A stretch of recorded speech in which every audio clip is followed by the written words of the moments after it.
Hello again, I am Blunty. Yesterday I published a review of the Crane M camera stabilizer, something for the pro-level shooters and content creators out there.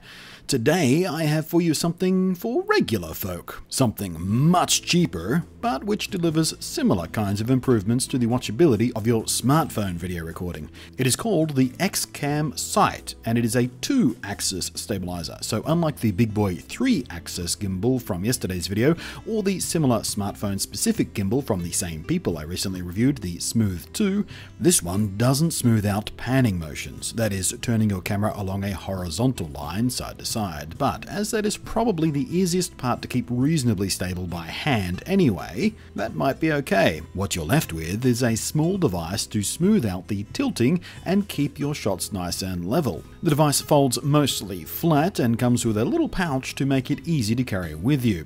It has LEDs on the arm and the top of the device for power indication, it charges its internal battery over USB, and there's a knob for manually adjusting tilt. It is entirely plastic and feels, well, to be frank, the build quality is not especially inspiring. But I have had it a few weeks now, taking no particular care with it at all, throwing it into my bag, rattling around at the bottom there, and it has taken no damage at all. So I don't think it'll be a problem so long as you are reasonably mindful with how you treat it. Mechanically, the hinges, the phone clamp, and the motors all feel reasonably sturdy, and it's pretty comfortable to use. You will get about 2 to 5 hours of use from it, depending on how hard the motors are working. The recharge time is about 3 hours. Getting your phone correctly balanced on the device is a pretty straightforward affair, but it does require the use of a supplied hex Allen wrench tool for first-time setup with a new phone, so don't lose that. Now, all the sample footage you're seeing I shot with my iPhone 7 Plus, which of course does have some of its own stabilization built in, as do many smartphones these days, but only for the main wide-angle lens. The iPhone 7 Plus's secondary telephoto camera does not have its own optical stabilization, and in fact, at longer focal lengths, which exaggerate camera movement, stabilization is needed even more. And for that kind of stuff, this little device does a fine job indeed.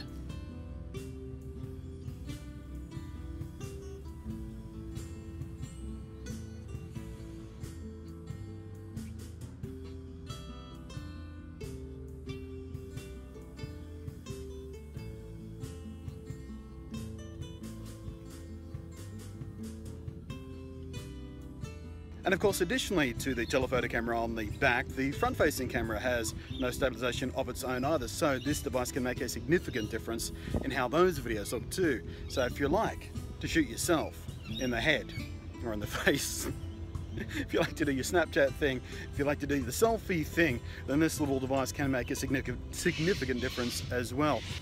And just for the purposes of the usual show, don't tell kind of demonstration, the video you're looking at where I'm talking, the one you can hear me on, hi, is the one with the stabilizer on. The video next to me, where I'm not saying anything but pulling dumb faces because I feel weird just walking holding the camera out in front of me not saying anything, is the one where I'm just hand holding the camera as per usual. Sorry, you done?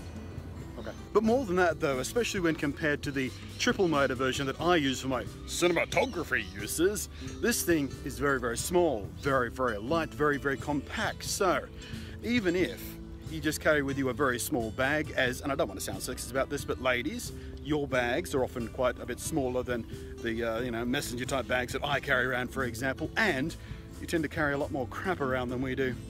Again, don't want to come off as sexist, but you know it's true. I've known women. I'm getting myself in trouble. Point is, small, compact, light, affordable, easy to carry with you anywhere you are, even if you are the type of person who is not, a camera person who likes to, do a lot of filming and vlogs and stuff, even if you just want to carry your camera around with you for, the little Facebook videos and Snapchats and Instagrams and all that kind of stuff. This is much, much more convenient to carry with you than the larger rig that I use for my more serious attempts at camera usage. Cinematography is the word I'm looking for there. Slipped right off the top of my head. So, immediately must come the question, is it as good as my personal preference, the Zhiyun Smooth 2, which I also recently reviewed and loved and have since that day carried it in my day bag everywhere I go. And you've seen me, well, you haven't seen me use it, but I've used it in many videos since then, especially the ones in the park here where you can see my face when I'm doing the walk and talk thing. The answer is no, it is not as good as that. The advantage of this little guy is it is much smaller, much lighter, much easier to take with you, much easier to stuff into a little bag or even a pocket if your pockets are slightly larger. The trade-off you make though is the battery is not replaceable. So when the battery runs out on your shooting day, you're done until you can recharge it again over USB. With my Smooth 2, you know, fully fancy gimbal, you can just replace the battery. In no way is it remotely close to the same kind of build quality. It is all plastic instead of lovely metal. And you only have 2 axes of stabilization instead of 3, and the range of movement on this thing is much more limited, so your flexibility in the amount of shots you can get and how you can move around is more restricted there as well. But this thing isn't for cinematographer types like me who like to sometimes get a little bit fancy with their shots. This thing is for the more average person who just wants their smartphone footage to look better, to feel smoother. If you're chasing after your kids or your pets or something, you don't want the shaky kind of crap going on all of the time throughout your video, making you look horrible and unwatchable. This thing, it's not perfect, but it is much more affordable than the Smooth 2 and does, let's call it 70% of as good a job. And that will be enough for a great many people.